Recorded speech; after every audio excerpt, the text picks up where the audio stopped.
semuanya, selamat datang di video ini. Sebelumnya kenalin, nama aku Avril Aganalando atau biasa dipanggil Avril. Pada video kali ini kita itu bakal ngebahas topik yang pastinya aku yakin banget bakal relate banget ke teman-teman semuanya. Oke? Pastinya teman-teman kepo banget terkait dengan topik apa aja yang bakal kita bawain pada hari ini. Jadi topik besarnya itu adalah cara membangun habit atau kebiasaan baik ala Kak Adibah dalam manajemen waktu, baik itu kegiatan akademik dan non-akademik. Oke, kalau gitu langsung aja kita sambut dan kita kenalan langsung nih bersama narasumber kita yaitu Kak Adibah. Hai Yeay. semuanya. Oke, halo Kak Adibah, selamat siang. Selamat siang. Gimana Kak, kabarnya hari ini baik? Alhamdulillah baik. Baik ya Kak. Ya, tadi gimana Kak, di jalan aman atau ada sesuatu gitu Kak? Hari ini di jalan karena kebetulan lagi waktunya mau badang. Ya, betul banget Kak. Kak. Jadi cukup ramai jalan tapi aman. Aman aja ya. Selamat sampai. Selamat ya Kak ya. Oke Kak Adibah, sebelumnya aku izin memperkenalkan diri juga. Oke. Kenalin, nama aku Afrigia Agatando atau biasa dipanggil Avril.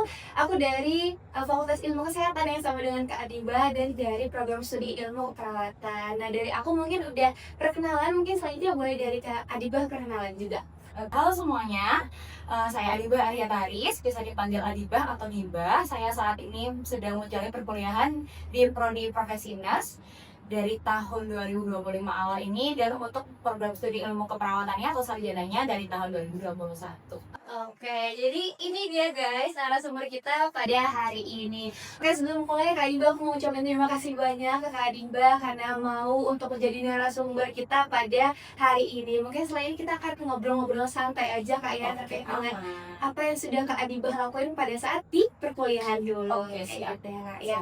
Oke, untuk yang pertama nih Kak, aku mau nanya nih, kesibukan akhir-akhir ini yang sedang Kak Adibah lakuin tuh apa aja Kak?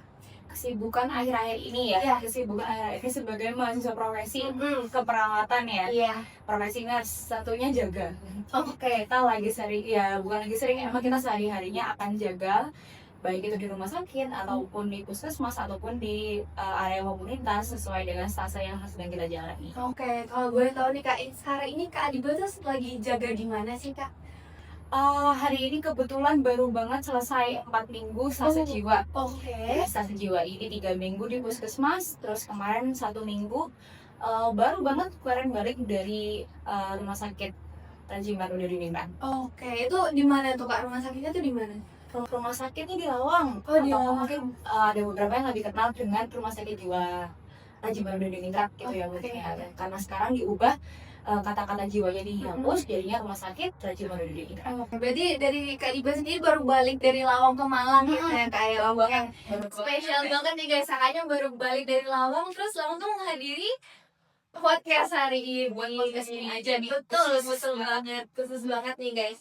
Oke nih Kak, tadi kan kita sudah berbicara terkait dengan kebiasaan yang atau kesibukan yang sedang Kak Adibah lakukan sekarang nih. Mungkin kita tarik mundur sedikit ke belakang nih ya Boleh. Kak ya, kegiatan-kegiatan yang sudah Kak Adibah lakuin sebelumnya waktu perkuliahan dulu. Nah, aku tuh ada sempat baca CV-nya Kak Adibah nih Kak. Oke, Dulu terima itu kasih. Kak Adibah pernah menjadi Best IPK program studi ilmu keperawatan angkatan 2021 FKUB Awards 2023. Terus juga pernah menjadi duta keperawatan intelijen nih teman-teman, luar biasa banget ya. Nah, mungkin dari Kak Adibah sendiri mungkin boleh diceritain nih Kak, gimana sih Kak Adibah bisa mencapai semuanya itu, dan mungkin boleh diceritain pengalaman-pengalamannya gitu Kak. Oke, ceritain mungkin ini ya, lebih ke yang pertama dulu kali ya, basic IPK. Sebenarnya kalau dari aku sendiri, Iya. itu tuh target IPK tuh bukan suatu target yang kayak pengen banget aku kejar gitu loh. Kayak maksudku mendapatkan nilai yang bagus waktu perkuliahan itu pasti semua orang mau Iya. kan, tapi itu bukan tujuan utama lah ya. Kalaupun kita bisa mendapatkan nilai yang bagus, itu juga suatu hal tambahan lah, suatu nilai plus. Kalau dari aku, tipsnya biar bisa dapat ke yang nggak harus best IPK lah, bisa dapat ngejar target yang kalian mau. Mungkin kalian ada yang pengen kumlam atau dan sebagainya, itu kenalin dulu diri kalian sendiri. Jadi mulai dari cara belajarnya, terus waktu optimal kalian belajarnya, terus kenali juga kalian ini tim deadliner atau tim nyicil. Oke. Nah, itu penting banget. Kalau dari aku sendiri, cara belajarku ini Aku tipe orang yang aku baru bisa nangkep pembelajaran ini kalau setelah aku waktu mendengarkan penjelasan aku nulis. Jadi nyatet itu aku nggak bisa ngetik. Oke. Catatan gue harus nulis. Oke. Catatan gue nulis. Terus itu lebih works ya di aku. Habis catatannya nulis, kalau misal kita belajar buat OSC, aku ngomong, aku ngejelasin ke teman, itu yang lebih works di aku. Mungkin kalau teman-teman yang lain ada yang mempraktekkan langsung, Iya. jadi misal kalian mau OSC infus gitu ya, pasang infus. Ada yang lebih works kalau dia nyoba praktek Langsung di- ke temen gitu. langsung ke teman Mm. atau ke apapun ya, pattern apa segala macam. Kalau aku harus ngomong, dengan aku ngomong aku jadi ingat kayak SOP-nya gimana. Terus selanjutnya adalah waktu belajar. Waktu belajar ini kan beda-beda ya tiap Iya. orang. Kayak otaknya bekerjanya waktu kapan Iya, itu betul, berbeda-beda. betul. Even aku waktu sarjana sampai sekarang aku waktu profesi, waktu aktifnya otakku tuh berbeda. Karena jam tidur ketika kita sudah profesi, kita kan akan dapat jaga pagi siang Iya. malam. Itu jam tidurnya akan berubah lagi. Jadi waktu aktif otaknya itu juga akan jadi menyesuaikan lagi gitu. Kalau sarjana aku optimalnya itu belajar setelah maghrib ya, mungkin sekitar jam 7 sampai jam 11. Jadi kebetulan aku memang jam tidurnya malam. Oh iya. Jadi jam 11 tuh aman lah, tugas terus itu masih bisa. Terus harus diselingin sama balik lagi ke cara belajar. Aku baru bisa bekerja dengan fokus kalau aku dengerin lagu. Oh gitu. Oh berarti belajar sambil dengerin lagu Iya, gitu ya, betul. Kak? Oh gitu. Jadi lagunya bisa lagu yang mungkin kalau lagi belajar butuh menghafal, butuh fokus kayak mau UAS, mau UTS. Lagunya itu ya lagu yang instrumen. Oke. Oh yang nggak ada liriknya. Nggak ada gitu liriknya. ya? Tapi instrumen pun kalau aku nggak bisa yang nggak familiar, jadi kayak musik klasik gitu nggak bisa. Oke. Jadi lebih ke kayak lagu-lagu yang kita sehari-hari, mungkin K-pop, mungkin apapun, mungkin kan ada yang cover kayak instrumen akustik, piano, gitar, itu baru bisa. Oh Ya. gitu. Oh iya. Berarti emang dari kita tuh harus mengetahui cara belajar kita dulu gitu Betul. ya Kak ya. Oke, mungkin itu tadi pengalaman Kak Adiba terkait dengan cara meraih untuk best IPK ya Kak ya. Oke. Mungkin selanjutnya di pengalaman Kak Adiba waktu meraih Duta Keperawatan Intelijen 2023 ya Kak. Oke. Nah mungkin boleh juga diceritain itu gimana sih Kak prosesnya sampai Kak Adiba tuh meraih posisi itu gitu. Oke. Jadi sebenarnya memang aku udah tertarik dengan Asian itu dari zaman SMP sih. Terus zaman SMP itu adalah kayak duta-duta sekolah ke SMP, terus SMA juga ada duta-duta sekolah gitu kan. Nah itu udah ikut-ikutan tapi masih belum dapat karena memang di situ aku masih kayak belum berani untuk keluar dari limit atau batasan diriku sendiri. Karena kebetulan memang aku itu orang yang cukup introvert. Jadi aku nggak suka introvert Kak. Iya, introvert Kak. Oh, oke. aku introvert. Jadi susah untuk berkomunikasi dengan orang baru. Itu aku amat susah. Itu dulu sampai sekarang ya. Sekarang udah lumayan. Sekarang udah lumayan ya. Oh, oke. Gara-gara itu sih sebenarnya gara-gara akhirnya aku berani nge-push diri aku sendiri buat ngelebihin batas dari yang aku takutin itu. Jadi aku ngerasa takut untuk aku berbicara di depan banyak orang. Public speakingku dulu jelek banget, banget.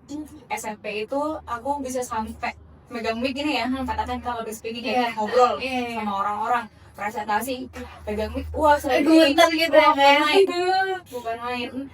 Terus akhirnya setelah aku melihat kayak kakak kelas kayak keren banget, ada yang bisa kayak gini, ada yang bisa kayak gitu, mana cantik, mana pintar, kayak ya brand behavior tuh lagi banget kan, berpengaruh banget gitu ya Kak. motivasi banget untuk pengen jadi orang yang kayak gitu juga. Gimana caranya? Pertamanya nyoba dari yang prodi ini dulu di tanah perawatan. Jadi lingkupnya lebih kecil dulu. Nyoba di lingkupnya lebih kecil, saingannya juga kan teman-teman sendiri. Jadi lumayan lah masih bisa lebih berani. Itu juga waktu dekat itu dekat perawatan itu waktu maju yang speaking, yang Q&A, wah itu juga masih kayak gini, Gemeternya masih kayak gemeter banget ya. masih gemeter banget sampai setelah akhirnya aku ikut yang di PPFK itu, di PPFK Fikes ya, di Lampung. Itu baru mulai kayak bisa kalau sudah mulai bisa, oh ternyata kalau misal berbicara sama crowd itu aku harus bagaimana, itu kayak udah bisa lah, udah kayak harus yang diomongin dicatat dulu.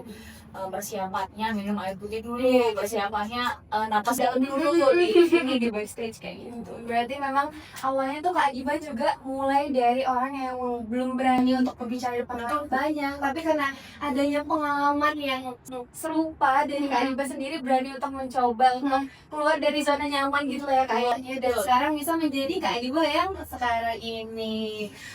Oke nih Kak, keren banget ya pengalaman Kak Adiba teman-teman. Nah selanjutnya nih Kak, dari Kak Adiba sendiri kan tadi bilang bahwa dalam meraih IPK itu bukan menjadi tujuan utama pasti, tapi pasti untuk melakukan kegiatan akademik itu pastinya menjadi tujuan utama Kak Adiba dalam mulai perkuliahan gitu kan. Nah mungkin dari Kak Adiba sendiri apa sih definisi akademik atau definisi perkuliahan yang menurut Kak Adiba sendiri itu seperti apa Kak? Kalau perkuliahan ya dari aku itu kita sebagai mahasiswa sebagai mahasiswa kesehatan lah ya, perkuliahan tuh ya pasti nggak jauh-jauh dari akademik, itu pasti nggak jauh-jauh dari perkuliahan yang tatap muka dengan dosen di kelas, baik dosennya yang menjelaskan ataupun kita yang melakukan presentasi sesuai dengan penugasan. Itu kan yang pertama kita cari ilmunya dari situ, jadi bisa dari perkuliahan yang menggunakan materi. Terus ada juga perkuliahan yang praktik. Iya. Nah, yang kayak skill yang kalian kalau misalnya perawatan, kalian pasti akan pernah masuk di mini hospital. Iya. Adalah praktik di Phantom, Iya. adalah praktik nusuk temannya Iya, sendiri. betul banget. Nah, itu buat aku tuh perkuliahan ya itu sih. Pertama dari akademiknya, dari perkuliahan yang di kelas, lalu ada juga perkuliahan yang di skillnya, yang di lab, dan juga perkuliahan ini ada sisi non akademiknya. Oke. Sisi non akademiknya ini kita sebagai tidak mungkin ya, nantinya kita sebagai tenaga kesehatan itu kita nggak cuma ngurusin satu pasien kayak fokus pasien aja nggak mungkin ya.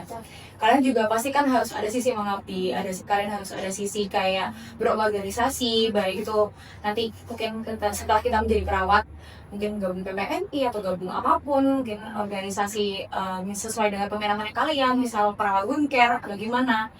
Itu akan dilihat juga di fase perkuliahan ini gitu. Jadi yang sisi non akademiknya ya ikut aktif berorganisasi dan berkegiatan lain. Oke, berarti dari Kak Adiba sendiri nggak cuma belajar yang benar-benar belajar tatap muka, tapi bagaimana cara kita berorganisasi dengan orang-orang tuh juga menurut Kak Adiba penting untuk akademik gitu ya Kak ya.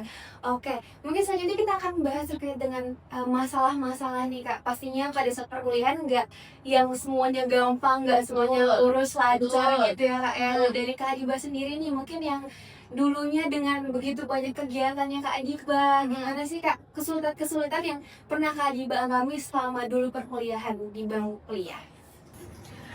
Kesulitan itu yang aku ngerasa jadi obstacle paling besar itu sebenarnya waktu awal-awal semester awal-awal pasti kan adalah ya culture shock mahasiswa muda maba-maba ini, dimana mereka yang awalnya itu SMA santai hidup kayak hahi sama teman, tiba-tiba kayak masuk di mahasiswa kesehatan langsung kayak dilepas gitu ya jauh lihat besar, terus tugas-tugas banyak, mata kuliah susah, dosen juga masya Allah gitu kadang jadinya ini sih waktu semester awal-awal tuh, apalagi ospek kita kan lama termasuk ya. Iya betul Kak. Ospeknya kesehatan, terus bagian teknik itu kan terkenal lama. Itu aku cukup kena ini sih, kayak sempat jadi down sendiri, terus akhirnya banyak overthinking, terus akhirnya sampai demotivasi, sampai nggak bisa kayak nggak fungsional aja gitu, kuliah nggak nangkep, kerjain tugas juga nggak bisa, nggak konsen.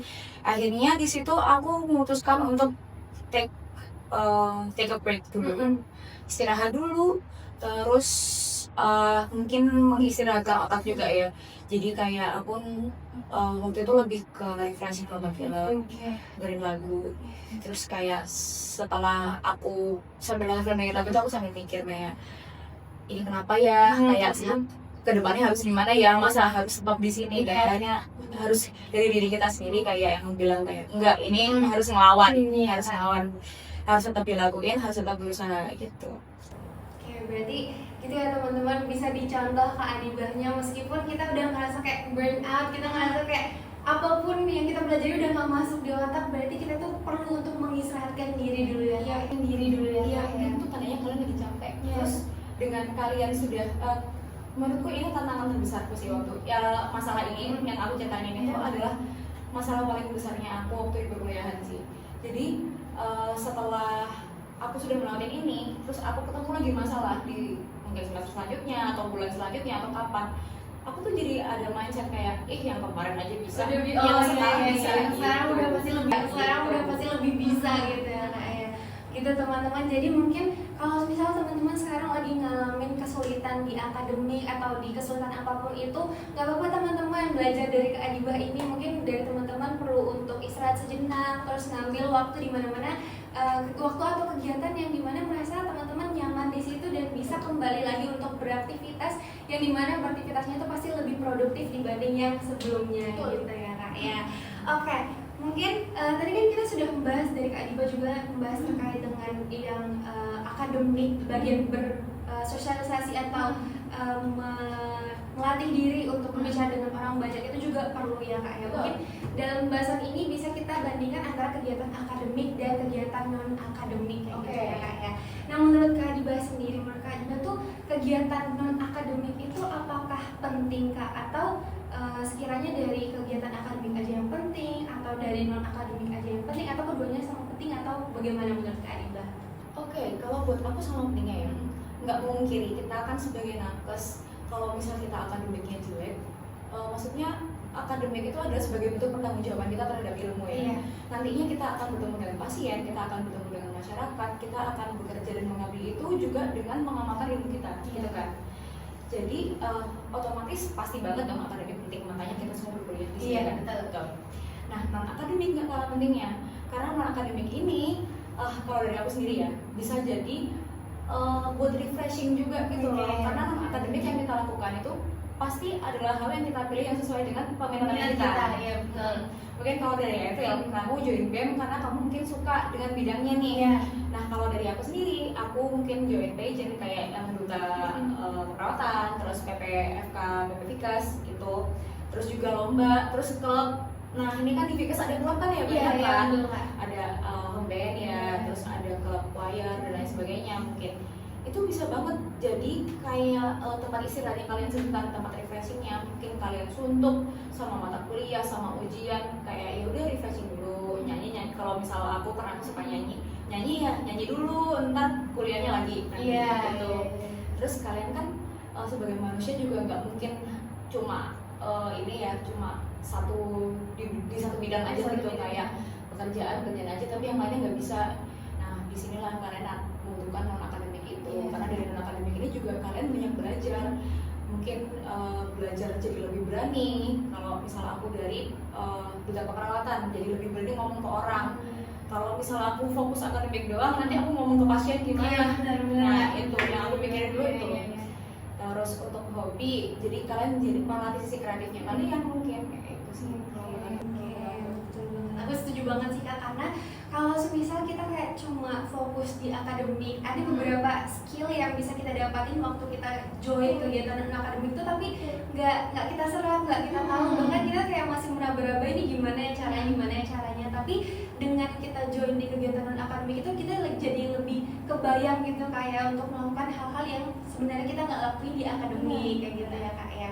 Oke, nah aku mau tahu nih Kak, caranya Kak Dibah dulu kan bisa dibilang Kak Dibah tuh sibuk akademik sibuk non akademik juga gitu. Nah gimana caranya Kak Dibah untuk menyeimbangkan kedua kegiatan itu supaya keduanya itu bisa tetap berjalan tanpa adanya ketimpangan dari satu sama lain bidang itu Kak?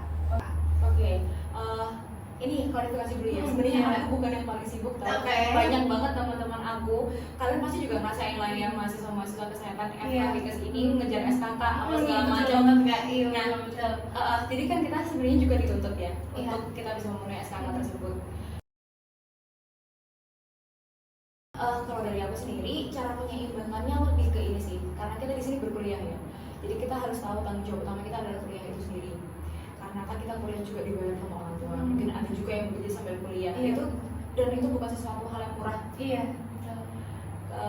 Ya itu juga jadi bentuk tanggung jawab kita lah tentang tanggung jawab yang diberikan sama orang tua itu sendiri ya. Terus dari yang selanjutnya kita harus mikir nih, kalau misal akademik itu kan pasti ada deadline untuk penugasan atau mungkin topik-topik yang akan dipelajari itu kalian bisa dahulukan sih kalau aku. Nah kalau aku caranya set ini target waktu. Jadi misal dari jam 7 malam sampai jam 11 malam aku tuh mau ngerjainnya dari yang akademik itu jam berapa? Katakan jam 7 sampai jam 9 malam untuk akademik. Katakan ada 2 tugas, berarti 1 jam dong. Nanti ada, ya udahlah dikasih lah sesi breaknya 15 menit, 30 menit buat makan, buat sholat, buat segala macam. Terus nanti disambung. Dari situ disambungnya itu sama yang kegiatan akademiknya itu. Jadi kalian masih harus benar-benar set target dan time management itu penting banget buat aku di sini ya. Berarti emang dari kegiatan akademik maupun non akademik itu harus seimbang gitu ya kayak. Karena nih Kak ya, aku boleh cerita dikit ya pengalaman pribadi ya Kak ya.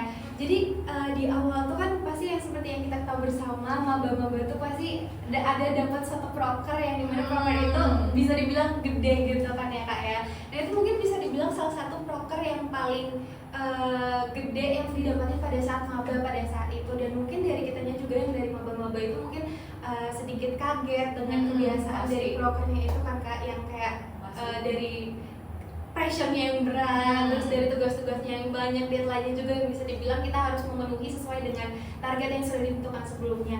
Nah mungkin karena itu Kak, kayak jadi kita tuh kayak kebagi gitu loh Kak fokusnya antara akademik dan non akademik itu, dan tidak menutup kemungkinan dari kita tuh mungkin karena yang aku bilang tadi ya kayak pressure-nya lebih pressure-nya yang diberikan berat, terus juga tugas-tugasnya banyak, jadi kita tuh pada saat akademik tuh kita lebih mementingkan kepentingan dari non akademik itu kan Kak. Jadi kayak kita aku punya tugas ini nih, mungkin nanti pada saat di kelas aku sambil untuk ngerjain gitu kayak gitu kan Kak. Jadi kayak itu tuh suatu bisa dibilang suatu bad habit yang sebenarnya harus dijauhin juga kan ya, karena memang adanya dan tujuan kita ke kuliah itu kan pasti untuk menempuh akademik ya Kak ya. Jadi kayak benar teman-teman dibilang Kak Adiba tadi, antara akademik dan non akademik itu harus seimbang dan gak boleh ada yang timpang gitu Kak ya.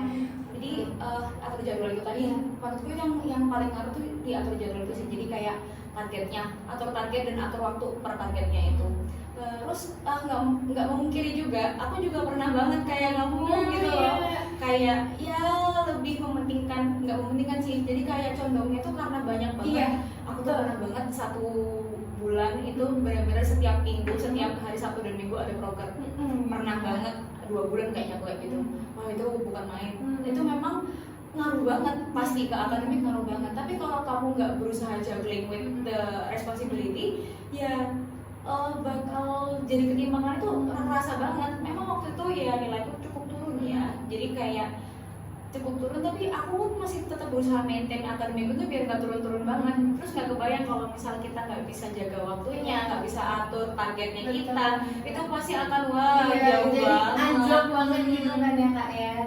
Iya betul, jadi gitu ya teman-teman, kita harus menyeimbangkan antara kegiatan akademik dan non akademik meskipun ada perbedaan pressure atau perbedaan tugas-tugas yang diberikan gitu ya Kak. Tapi bagaimanapun caranya teman-teman, kita harus menyeimbangkan antara kedua itu.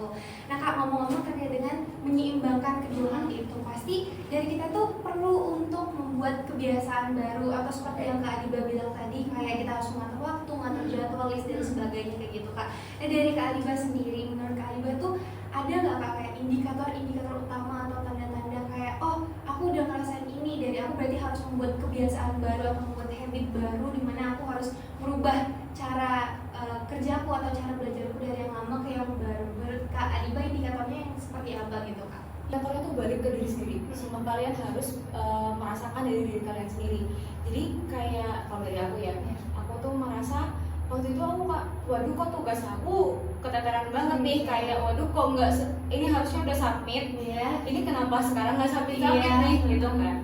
Itu kembali dari situ ya, kita harus mulai ngerasain tanda-tandanya itu. Jadi bukannya malah aduh nggak submit, yaudah yang penting submit atau yang penting gimana, jangan kayak gitu dulu lah. Maksudnya kalian harus berusaha dulu bisa submit tepat waktu dan mengerjakan semaksimal mungkin. Itu sih. Nah caranya setelah kalian mau mengetahui tanda-tanda itu tuh kayak waduh kok aku tumben ya, kayaknya dulu waktu semester 1 belum megang apa-apa kan, ini aku bisa ngerjain kayak gini cepat banget, bagus banget, dan selalu sampai tepat waktu. Dengan ada perubahan kayak gitu pasti kan kamu merasa wah ini pasti ada yang beda sama aku. Kamu harus lihat lagi jadwalnya. Mungkin dalam 1 minggu itu kan ada jadwal perkuliahan ya. Jadwal perkuliahan tuh kamu lihat ini hari ini tuh itu yang paling berat nih. Berarti hari ini nanti kalian harus sebisa mungkin kalaupun ada kegiatan, kalian tahu kegiatan makan itu yang enak-enak aja di situ. Terus kalian juga harus nanti apa kata cukup itu dulu sih.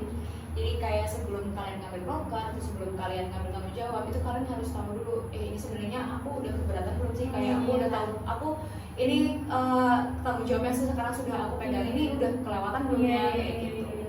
Karena kalau boleh jujur juga nih, kayak mungkin kita sebagai maba tuh yang kayak baru terjun langsung, kan ada kayak maba-maba yang kayak dulunya pas SMA aku gak ngapa-ngapain, nanti pas kuliah aku kayak ambil sini pengen semuanya. Iya kan Kak, iya kan gitu kan Kak. Jadi kayak mungkin karena pengennya yang ngambil semuanya itu, jadi semuanya ada tawaran proker diterima, ada tawaran apa ini diterima, jadi kayak dari kita juga kelabakan gitu kan Kak. Jadi Jadi kita tuh SKP nggak memenuhi.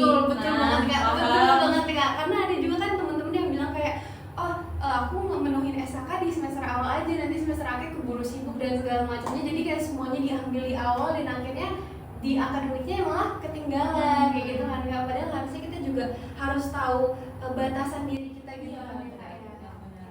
Betul. Oke, tadi kan Kak Adiba udah bilang kayak kalau misalnya mau burn out kita perlu break dulu, mungkin bisa dibilang kita me time dulu gitu ya Kak ya. Nah selain me time itu pasti kita juga butuh untuk waktu tidur, waktu Betul. makan, waktu Betul. istirahat dan sebagainya gitu ya Kak ya. Nah menurut Kak Adiba sendiri, kalau me time itu bisa dibilang itu kayak sebuah self reward ya kayak untuk diri kita sendiri, gimana kita cara untuk ngelakuin hal-hal yang menurut kita nyaman, kita happy, dan itu dibuktikan dengan adanya self reward itu. Namun Kak Adiba sendiri, apakah self reward itu penting Kak? Atau ada atau enggaknya self reward itu sama aja gitu? Kalau dari Kak Adiba sendiri gimana tuh? Oke, kalau aku ini sih, aku membedakan me time itu sebagai dua hal. Maksudku, aku sebagai orang yang ngerti ya, gak memungkiri kalau aku sudah berinteraksi sama sebanyak orang, katakan aku jaga ketemu banyak banget pasien, pasti balik itu akan habis banget energiku. Iya. Jadi aku ngasih me time itu jadi kebagi jadi dua, kebutuhan sama memang self reward. Oke. Aku bedain. Iya. Kalau kebutuhan ya ya sama aja kayak istirahat. Kamu katakan balik dari kuliah, kamu capek ya udah kamu me time aja dulu. Mungkin kamu rebahan sambil scroll dulu TikTok bentar, atau mungkin kamu rebahan sambil nonton itu dulu bentar sambil makan. Itu kan kebutuhan nih. Nggak mungkin kayak kamu pasti pulang akan tetap makan juga dong. Iya, Meskipun betul. sibuk akan tetap tidur juga Iya, ya meskipun sibuk kayak gitu. Kalau yang reward ini menurut aku penting juga karena kamu juga jadi wujud menilai diri kamu sendiri. Ya ternyata aku udah mati-matian banget nih berjuang di sini. Aku udah ngerjain proper ini proper besar dan proper paling kerennya aku kayak gitu ya. Ya udah itu kamu bisa tuh kayak berterima kasih sama diri kamu sendiri bahwa ternyata kamu sudah berjuang loh kayak kamu di awal kamu masih ada ragu-ragu deh di awal bisa nggak ya ternyata di akhir tuh kamu bisa mengeksekusi dengan aman sangat baik. Ya udah tinggal bilang makasih ke diri sendiri. Kamu bisa bilang makasih ke orang, masa nggak bisa bilang makasih ke diri sendiri? Tinggal kalau aku sih kalaupun memang lagi padat di saat ya udah makan, ya udah jalan tarik gitu. Oke, betul banget kan. Jadi kayak self reward itu salah satu cara kita juga ngebuktiin ke diri kita bahwa diri kita bisa sampai sejauh ini gitu lah gitu ya. Kayak jadi kita kayak bisa juga tahu, oh kemampuan kita sudah sampai di sini, kita juga ternyata bisa sampai di sini walaupun awalnya kita juga nggak yakin sama diri kita sendiri gitu ya Kak ya.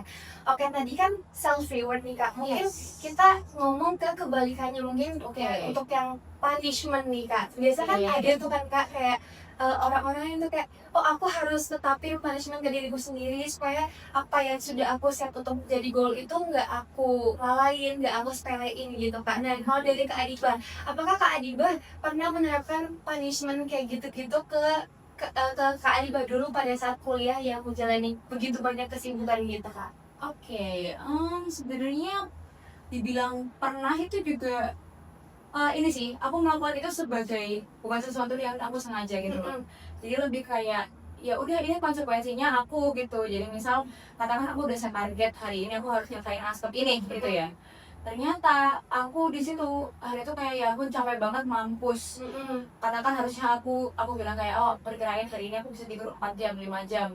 Ternyata aku tidurnya lebih jadinya 7 jam. Ya udah berarti besokannya aku bisa bangun lebih pagi, mungkin jadinya bangun subuh atau bangun gimana ya, karena itu tanggung jawab kita lagi kan.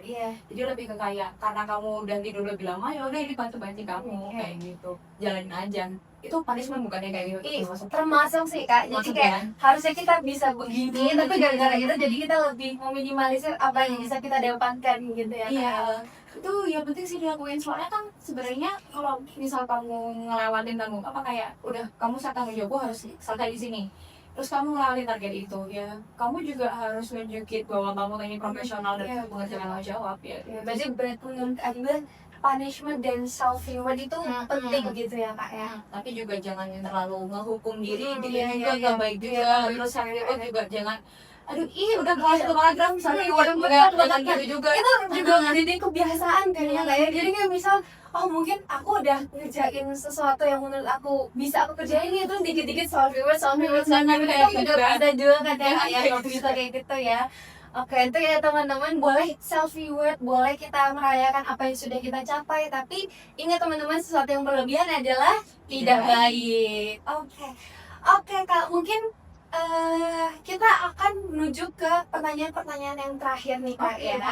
Oke, mungkin karena tadi topik utama kita itu adalah membangun habit atau kebiasaan baik menurut Kak Adiba untuk menjaga keseimbangan antara akademik dan non akademik. Nah mungkin dari Kak Adiba sendiri, apa sih Kak saran-saran atau mungkin masukan-masukan yang bisa Kak Adiba kasih ke teman-teman semuanya yang mungkin udah mau memulai kebiasaan baru tapi mungkin bingung mau mulai dari mana, mungkin bingung cara mulainya itu seperti apa. Nah kalau dari Kak Adiba sendiri itu seperti apa Kak? Kalau dari aku ya, saran yang penting adalah berani dulu aja. Kamu kayak pengen deh mulai ini, pengen deh mulai kayak gini, berani aja dulu. Berani, dengan kamu berani itu pasti kamu nanti akan cari tahu sendiri kok. Ini kayak katakan kamu pengen nantinya setelah lulus nih ya, setelah lulus S1, setelah lulus profesi, pengen sekolah di luar negeri, ya udah berani aja dulu. Berani untuk punya niatan itu udah termasuk hal yang keren loh, karena nggak semua orang tuh ada keberanian kayak nggak mungkin aku kayak gini. Itu pasti dengan kamu ada rasa berani aja, itu udah satu step yang cukup penting buat aku. Nah step selanjutnya cari info yang pasti. Cari infonya bisa dari manapun sekarang, ya ChatGPT ada, Google ada, banyak. Pastikan kalian juga bisa kenalan sama cutting, sama temen, sama ya berbagai channel lainnya. Tuh cari informasi, terus ya kalau udah dapet informasinya, kamu bisa mulai mengorganisir diri kamu sendiri, kayak berarti plannya habis ini harusnya apa ya, kayak gitu. Kalau udah disusun plannya, tinggal eksekusi. Oke, berarti saran dari Kak Adiba ini berarti poin yang pertama, yang penting kita berani dulu ya Kak ya. Karena kadang tuh ya Kak, misalnya kita mau mencoba hal yang baru tapi kayak ragu, aku nggak bisa, padahal nantinya tuh bisa, tapi gara-gara di kepala tuh nggak bisa, jadi nggak berani untuk mulai gitu kan nggak. Padahal pada saat sudah memulai, kadang tuh ada tuh rasa gini Kak, misal udah takut duluan Kak, tapi pas udah jalanin, ternyata nggak setakut itu kok, ternyata nggak sesulit itu kok gitu kan ya. Ya jadi teman-teman, berani dulu, kita harus harus yakin ke diri kita bahwa kita tuh bisa. Nanti semisal ada tantangan atau apapun itu, nanti kita jalanin sebisanya kita. Yang penting kita berani dulu, dan berani itu salah satu cara untuk membuka jalan kita ke semuanya. Oke. Dan yang kedua itu kita juga harus tahu informasi-informasi ya Kak ya. Jadi teman-teman, kalau misal teman-teman mau mulai sesuatu, jangan berhenti di satu titik. Kita harus mau untuk mencari informasi dari sumber apapun itu, entah itu media sosial, entah itu dari kakak tingkat, entah itu dari siapapun itu. Pokoknya jangan malu untuk bertanya. Kita harus tahu untuk kapan kita berinteraksi dengan orang baru dengan mencari informasi-informasi yang kita butuhkan. Oke. Mungkin itu dia ya teman-teman, saran dari Kak Adiba terkait dengan bagaimana cara kita untuk membangun kebiasaan baru seperti itu ya Kak ya. Nah mungkin terakhir nih Kak, terakhir sebelum kita menutup video kita pada hari ini, mungkin dari Kak Adiba, apa sih Kak motivasi atau mungkin kayak prinsip hidup yang selama ini Kak Adiba pegang, dimana Kak Adiba sudah menjalani semuanya ini dan berhasil menjadi Kak Adiba yang sekarang tuh, apa sih Kak motivasi yang bisa Kak Adiba pegang untuk menjalani hidup selanjutnya kayak gitu? Kalau aku ini sih lebih ke moto aku ya. Jadi ada salah satu, aku kan suka K-pop ya, ada satu lagu di lirik di lagu K-pop yang aku suka itu, liriknya bilang if you aiming anywhere aim high. Oke Jadi deh. kalau kamu punya tujuan, kalau kamu mau nargetin sesuatu, sekalian targetin yang paling tinggi. Oke. Coba aja dulu, berani dulu itu tadi sih. Oke, gitu ya Kak ya. Karena aku juga pernah dengar itu kan ya Kak. Dulu tuh pas aku ingat banget dulu waktu aku masih kejar universitas nih Kak. Di awal-awal tuh aku juga sempat Kak dengar yang kayak quotes yang kayak gitu kayak tapi dalam konteks universitas gitu Kak. Jadi kayak ada yang pernah bilang pokoknya kalau misal kamu mau targetin universitas pilih yang paling tinggi yang kamu rasa tuh kamu nggak bisa tapi kamu mau gitu kan karena ada tuh yang bilang misal kamu milih kita ambil yang paling tinggi di Indonesia mungkin yang paling terkenal UI kan ya kak. Misal kamu nggak lolos di UI balik tapi nanti kalau misal kamu nggak lolos kamu nanti nggak lolosnya tuh akan masuk yang gak jauh-jauh dari universitas yang itu gitu kan ya Kak. Jadi kita harus berani untuk mencapai goal yang paling tinggi karena nantinya kalau misalnya emang kita nggak kecapai paling kita kencapainya di ya Beda-beda lah. beda-beda gitu kan ya kak ya. Oke, Manifesting dulu, betul, manifesting. betul kak, Manifesting. betul banget. Oke, itu dia teman-teman. Mungkin itu dia obrolan singkat kita pada hari ini bersama Kak Adiba. Mungkin semua obrolan yang sudah kita obrolin tadi teman-teman kiranya dapat membuka wawasan baru ke teman-teman semuanya, dapat memberikan motivasi ke teman-teman semuanya dan teman-teman jangan lupa untuk jangan takut jangan takut untuk keluar dari zona nyaman dan jangan takut untuk mulai mencoba karena apabila teman-teman takut semuanya nggak bakal jalan guys ya Nggak akan kebuka kesempatan kalian. gitu ya teman-teman. Jadi semoga obrolan kita pada hari ini dapat bermanfaat ke teman-teman semuanya. Nantinya kalau misalnya teman-teman ada pertanyaan nih boleh nggak nih kak langsung DM chat. Boleh ya teman-teman. Tapi ingat jangan spam, jangan email kak soalnya Kak Diva juga sibuk teman-teman. Jadi bisa juga. betul. Jadi bisa menyelesaikan ya teman-teman. Oke, mungkin itu dia sebelum kita menutup aku juga mengucapkan terima kasih banyak kepada Kak Diba. Iya Kak, terima kasih juga sudah mau menjadi narasumber kita pada hari ini. Oke, mungkin teman-teman itu aja yang bisa kita obrolin. Semoga teman-teman bisa mendapatkan manfaatnya dan bisa teman-teman aplikasikan di kehidupan teman-teman sehari-hari. Oke, mungkin itu aja ya Kak ya. Kita tutup video ini teman-teman, sampai jumpa. Selamat menikmati hari liburnya. Stay healthy, stay lovely dan terima kasih. Bye-bye.